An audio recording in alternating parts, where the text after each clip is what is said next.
नमस्कार मित्रों, स्वागत है। बने रहिए बनारसी अंचल के साथ। फिर से एक नया पेपर करते हैं। तो लीजिए, पहला प्रश्न है, खजुराहो के विश्वविख्यात मंदिर किस शासकों द्वारा बनवाए गए?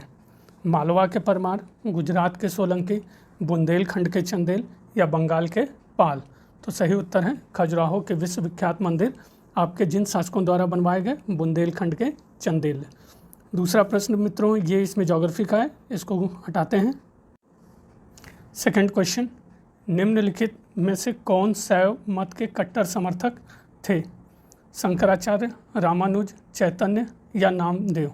तो सही उत्तर है आपका जो शैव मत के कट्टर समर्थक थे, शंकराचार्य। नेक्स्ट, थर्ड, औरंगजेब के खिलाफ जाटों ने किसके नेतृत्व में विद्रोह किया? बदन सिंह, गोकुला, सूरजमल या इनमें से कोई नहीं? तो सही उत्तर है औरंगजेब के खिलाफ जाटों ने गोकुला के नेतृत्व में विद्रोह किया। फोर्थ, भारत में व्यापार के लिए आने वाला पहला यूरोपीय देश कौन सा था? पुर्तगाली, इंग्लैंड, हॉलैंड या फ्रांस?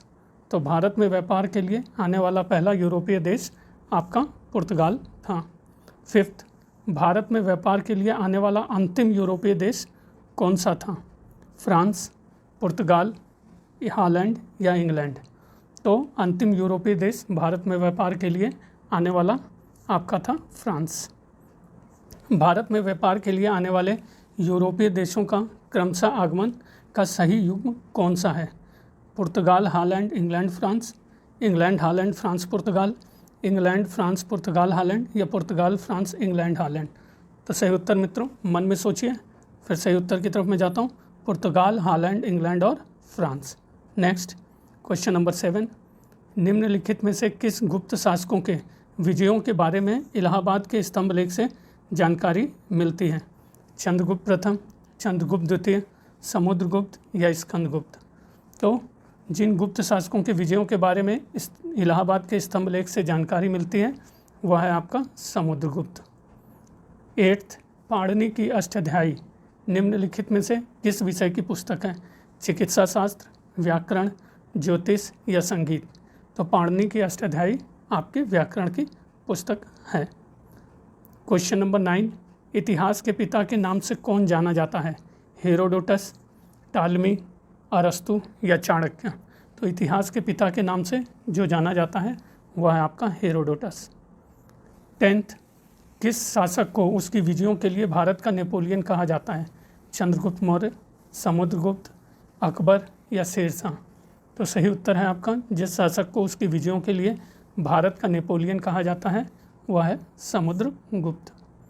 11th, कश्मीर के शासक जैनुल आबादीन को निम्नलिखित में से किस उपनाम से जाना जाता है? कश्मीर का अकबर, कश्मीर का शेरशाह, कश्मीर का अशोक या कश्मीर का चंद्रगुप्त? तो सही उत्तर है इसमें से आपको जैनुल आबादीन को कश्मीर का अकबर कहा जाता है या उपनाम है। 12th, निम्नलिखित में से किसका शासनकाल मुगल स्थापत्य कला का स्वर्णकाल माना कहलाता है? अकबर, जहांगीर, शाहजहां या फिर औरंगजेब? तो जिसका शासनकाल स्थापत्य कला का स्वर्णकाल का कहलाता है मुगल में वह है आपका शाहजहां। मुगल काल में चित्रकला को सर्वाधिक प्रगति किस शासन के समय में हुई? थोड़ा सा धुंधला है मित्रों, बस एक ही दो प्रश्न है इस तरह का। अकबर, जहांगीर, शाहजहां या फर्रुखसियर? तो मुगल काल में चित्रकला की सर्वाधिक प्रगति जिस शासक के समय में हुई वह शासक था जहांगीर। 14वां, निम्नलिखित में से किस राज्य को व्यपगत सिद्धांत के तहत ब्रिटिश भारत में नहीं मिलाया गया? तो नहीं पे फिर से विशेष ध्यान। तो जिस राज्य को व्यपगत सिद्धांत के तहत ब्रिटिश भारत में मिलाया गया वह थे आपके झांसी, सतारा, नागपुर, अवध नहीं था। 15th, दक्षिण भारत पर विजय प्राप्त करने वाला पहला मुस्लिम शासक कौन था? अलाउद्दीन खिलजी, अकबर, शाहजहां या औरंगजेब? तो दक्षिण भारत पर विजय प्राप्त करने वाला पहला मुस्लिम शासक आपका था अलाउद्दीन खिलजी। 16th, चित्तौड़ की रानी पर लिखी पुस्तक पद्मावत के लेखक कौन थे? मलिक मोहम्मद जैसी, अमीर खुसरो, सूरदास या रसखान? तो चित्तौड़ की रानी पर लिखी पुस्तक पद्मावत के लेखक आपके थे कौन थे मित्रों? अनुमान लगाइए, मलिक मोहम्मद जैसी। 17th, 1907 के किस अधिवेशन में भारतीय राष्ट्रीय कांग्रेस में फूट पड़ी थी? सूरत, पूना, कानपुर या कलकत्ता? तो 1907 के जिस अधिवेशन में भारतीय राष्ट्रीय कांग्रेस में फूट पड़ी थी वह अधिवेशन था सूरत। 18th बहमनी साम्राज्य का संस्थापक कौन था?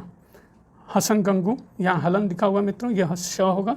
हसन गंगू, महमूद गमा, हरियर प्रथम या नुसरत शाह? तो बहमनी साम्राज्य का संस्थापक आपका हसन गंगू था। 19th मुस्लिम शासकों द्वारा हिंदुओं से धर्म के नाम पर लिए जाने वाला कर था?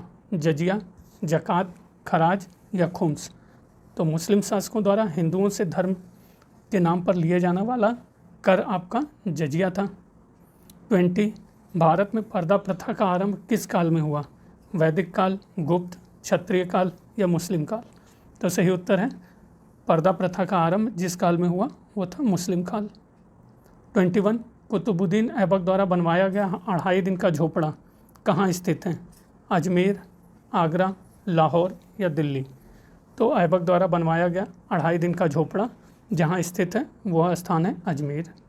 22 भारत पर आक्रमण के लिए बाबर को किसने आमंत्रित किया? दौलत खां लोधी, राणा सांगा, जयचंद या बहार खां लोहानी? तो भारत पर आक्रमण के लिए बाबर को आमंत्रित करने वाला आपका शासक था दौलत खां लोधी। 23 बाबर ने किस युद्ध के दौरान अपने सैनिकों के समक्ष शराब न पीने का ऐलान किया?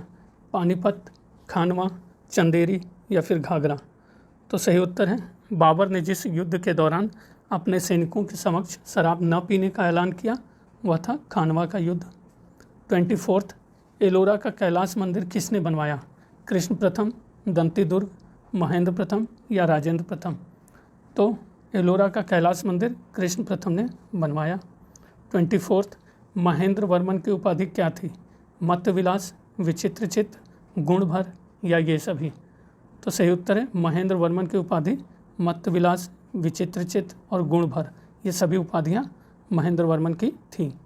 नेक्स्ट क्वेश्चन 26 वातापी कुंड किसकी उपाधि थी?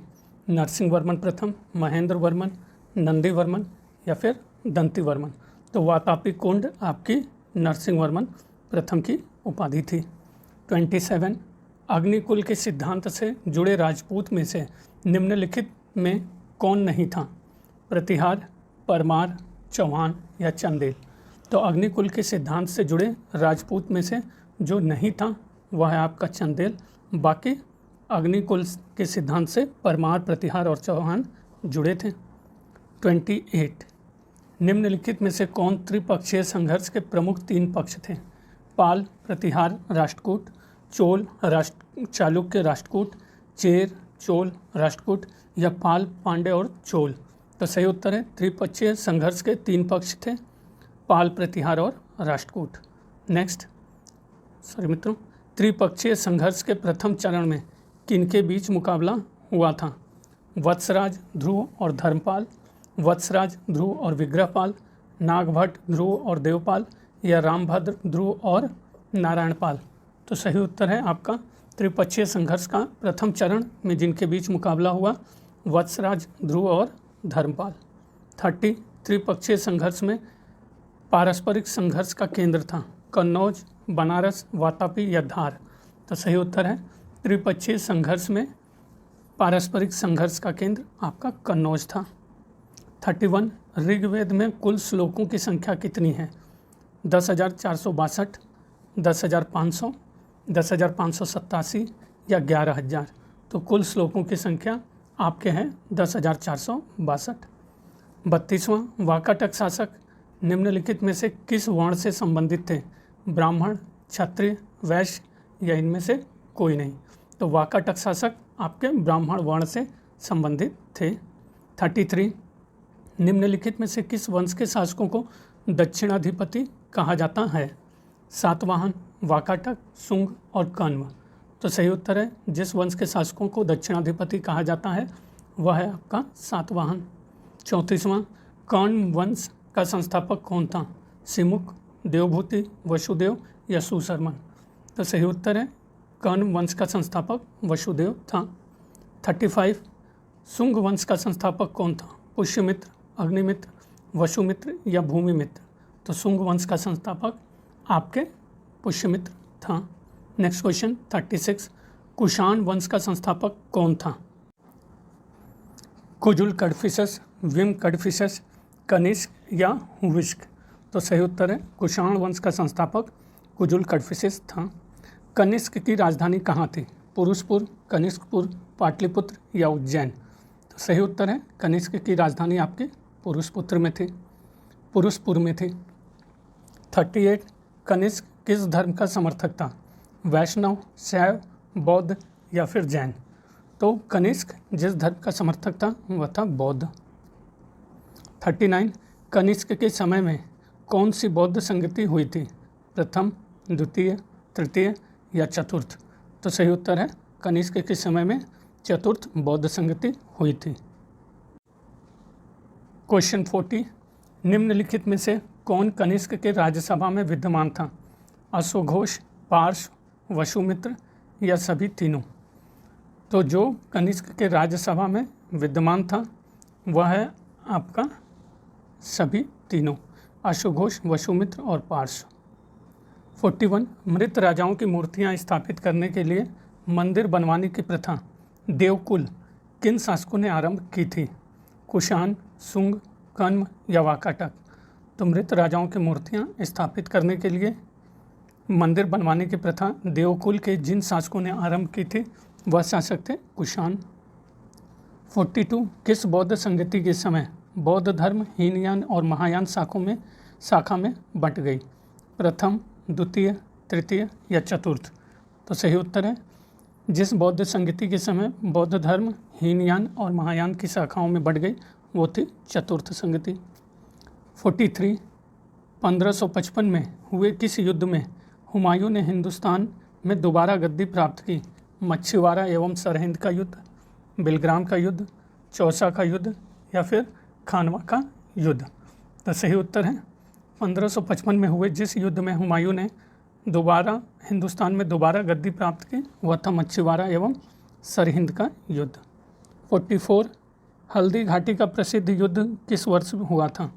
1556, 1565, 1576 या 1580? तो सही उत्तर है हल्दी घाटी का प्रसिद्ध युद्ध 1576 में हुआ। 45, मोहम्मद बिन कासिम ने किस युद्ध में दाहिर को पराजित किया था? रावर का युद्ध, वहिंद का युद्ध, पेशावर या मुल्तान का युद्ध? तो मोहम्मद बिन कासिम ने जिस युद्ध में दाहिर को पराजित किया वह युद्ध था रावर का युद्ध। 46, अमुक्त माल्यपदा पुस्तक किस विषय पर लिखी गई है? राजनीति, न्याय प्रशासन, धर्म या फिर साहित्य? तो अमुक्त माल्यपद पुस्तक जिस विषय पर लिखी गई वो विषय है राजनीति। 47, हजारा स्वामी और विट्ठल स्वामी मंदिर का निर्माता कौन थे?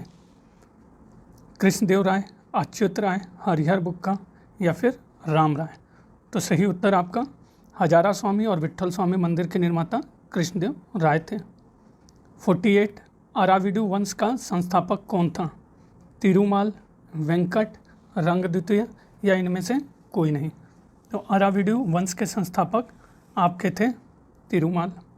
49, वेनगुंडा किस वंश के शासकों की राजधानी थी? वेनुगोंडा या वेनगुंडा किस वंश के शासकों की राजधानी थी? संगम वंश, सालुक वंश, तुलु वंश या अरविडु वंश? तो वेनुगोंडा आपकी जिस वंश के शासकों की राजधानी थी वह है अरविडु वंश। 50, बहमनी साम्राज्य की राजधानी कहाँ स्थित थी? गुलबर्गा, दौलताबाद, बरार या बहमनाबाद? तो बहमनी साम्राज्य की राजधानी स्थित थी आपके गुलबर्गा। 51, बहमनी साम्राज्य की राजधानी गुलबर्गा से बीदर किसने स्थानांतरित की? अहमद शाह, महमूद गवां, कलीमुल्ला या मलिक अहमद? तो बहमनी साम्राज्य की राजधानी गुलबर्गा से बीदर जिसने स्थानांतरित की वह था आपका, अनुमान लगाइए मित्रों, अहमद शाह। 52, महमूद गवां निम्नलिखित में से किस शासक का वजीर था? मोहम्मद शाह तृतीय, यूसुफ आदिल शाह, मलिक अहमद या हुसैन शाह? तो महमूद गवां जिस शासक का वजीर था वह है आपका मोहम्मद शाह तृतीय। 54, मनुचरितम का लेखक कौन था? नंदी तिमन्ना, कृष्णदेव राय, अल्लासेदी पेडन्ना या तेनाराम? तो मनुचरितम का लेखक आपका थे अल्लासी पेडन्ना। नेक्स्ट 54th क्वेश्चन पे आ जाते हैं मित्रों। कौन सा वंश विजयनगर का अंतिम वंश था? अरविडू, संगम, सलू या तुलु? तो जो वंश विजयनगर का अंतिम वंश था वह है आपका अरविडू। 55 विजयनगर साम्राज्य में जिले को क्या कहा जाता था? उर, मंडल, नाडु या वलनाडु? तो विजयनगर साम्राज्य में जिले को आपके वलनाडु कहा जाता था। 56 राक्षसी तांगड़ी का युद्ध किसके शासन में हुआ? कृष्णदेव राय, विरूपाक्ष, देवराय प्रथम या सदाशिव? तो राक्षसी तांगड़ी का युद्ध जिसके शासन में हुआ वह है आपका सदाशिव। नेक्स्ट 57 कृष्णदेव राय निम्नलिखित में से किस वंश से संबंधित था? संगम वंश, सुलु वंश, तुलु वंश या अरविडू वंश? तो कृष्णदेव राय निम्नलिखित में से जिस वंश से संबंधित था वह है आपका तुलु वंश।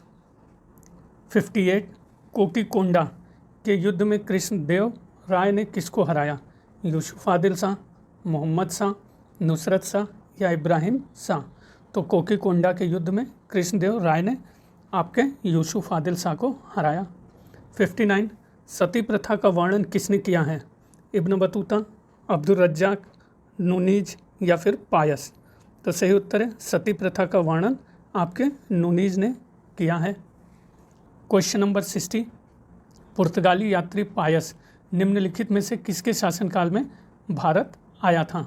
हरिहर, बुक्का, देवराय या फिर कृष्णदेव राय? तो पुर्तगाली यात्री पायस जिसके शासनकाल में भारत आया था वह है आपका कृष्णदेव राय। 61 जाम्बवती कल्याण नामक ग्रंथ की रचना किसने की? देवराय प्रथम, बुक्का प्रथम, नरसा नायक या कृष्णदेव राय? तो जाम्बवती कल्याण नामक ग्रंथ की रचना आपके जिसने की कौन है मित्रों? अनुमान लगाइए, कृष्णदेव राय। 62 वैसी भूमि जिसे बड़े किसान ब्राह्मण कृषकों को पट्टे पर देते थे क्या कहलाती थी? कुटगी भूमि, अमरम, रथ कोडगे, उबली? तो वैसी भूमि जिसे बड़े किसान ब्राह्मण कृषकों को पट्टे पर देते थे वह कहलाती थी आपकी कुटगी भूमि। 63 विजयनगर साम्राज्य में प्रशासनिक अधिकारियों को क्या कहते थे? आयागर, महाप्रधानी, युवराज या दंडनायक? तो सही उत्तर विजयनगर साम्राज्य में प्रशासनिक अधिकारियों को आपके आयंगर या आयगर कहा जाता था। तो मित्रों यही समाप्त होती है ये भी सीरीज, और फिर से मैं अगली सीरीज लेके आ रहा हूँ। और मित्रों एक ही रिक्वेस्ट बार बार हर वीडियो में अंतिम में करता हूँ, और प्लीज़ सब्सक्राइब रहिए, और बने रहने के लिए बनारसी अंचल के साथ बहुत बहुत धन्यवाद।